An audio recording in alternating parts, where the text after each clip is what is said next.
Okay, it's the end of the day on Monday, and we've just spent a full day tasting in the great villages of Côte Nuit. Part of the story of the day is seen in the barrel rooms, where the 2024 vintage is obviously tiny. There was trouble with the flowering, there was trouble with disease pressure, there was rain throughout the summer, and the result was very, very little yield. The yield that's left is good, but the quantities range from small to disastrously small. 23, on the other hand, which is the vintage that is about to be on the market and the one we've been tasting most of, is a really promising vintage.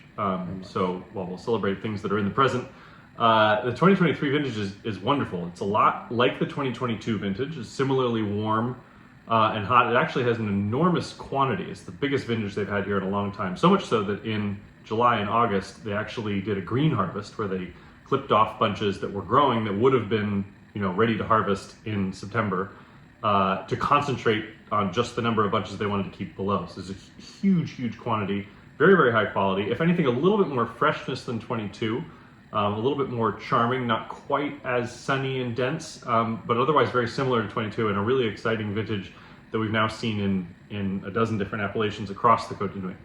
On Saturday, we went to La Doua to taste with Domaine Vincent Ravo. Their whites and reds are both lovely. Very nice, crisp, crackling fruit in the reds, and the whites are very pleasant as well. We then went up to Chambolle-Musigny to taste with the Domaine Bourseau, whose 2023 reds are nice and rugged and full of character.